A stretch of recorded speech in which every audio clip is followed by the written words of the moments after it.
Roberto, pobladores del barrio Tacumbú están preocupados por la crecida del río Paraguay. Ellos temen que las familias afectadas por esta crecida vuelvan a ocupar las plazas, paseos centrales de la zona. Y ya Sergio Armando Valdés tiene todos los detalles desde el lugar. Sergio, contanos, por favor, adelante.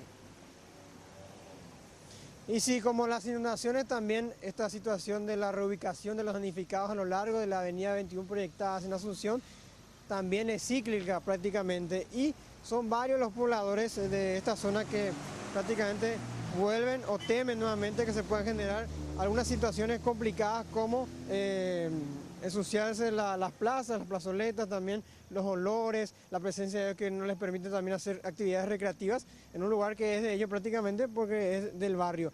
Voy a hablar con algunos de los pobladores, uno de ellos en realidad que por razones de seguridad tampoco quiere revelar su identidad, pero sí quiere expresar su preocupación porque se pueda dar nuevamente esta situación.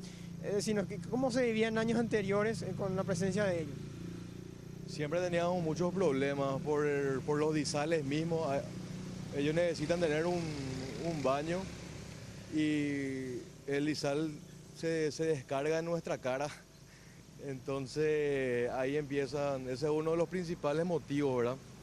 El olor entra adentro de tu casa y los robos todos los días empiezan a incrementarse. ¿Entran a las casas también? Así los rentistas. No me acuerdo si fue el primero o el segundo año que se robó en toda esta cuadra. ¿La policía hizo algo? ¿Los detuvo? ¿Encontraron los objetos? Te dice que hagas tu denuncia y nada más. ¿O para ahí? O para ahí. Porque le tienen miedo luego ellos.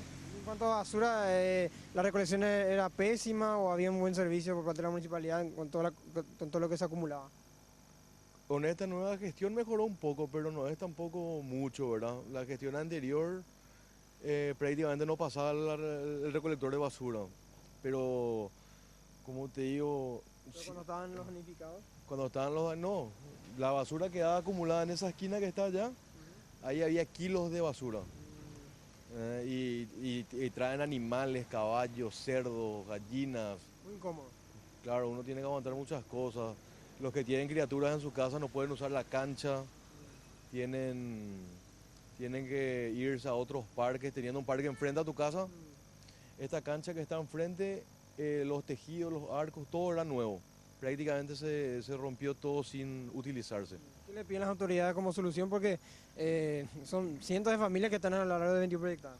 Claro, nosotros entendemos, por ejemplo, la situación de los damnificados, ¿verdad? Es algo inhumano como ellos están, pero no pueden tampoco ellos declarar, las autoridades declarar cada año emergencia nacional sabiendo que ellos ante cualquier lluvia va a volver a ocurrir esto. O sea, ellos tampoco le dan una solución y al Estado le está saliendo millones de dólares cada año esto. Entonces, ellos tienen que buscar ya una solución para ellos. No puede ser que cada año ellos digan que es una emergencia nacional, pero ellos tampoco hacen nada por solucionar este inconveniente, ¿verdad? Muchas gracias.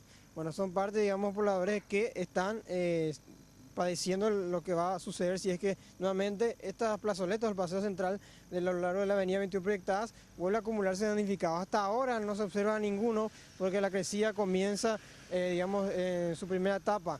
Luego se espera que los pronósticos sean favorables para las comunidades afectadas y también para los pobladores, para que no tengan que sufrir este tipo de problemas que acaban de denunciarlos. Volvemos con ustedes.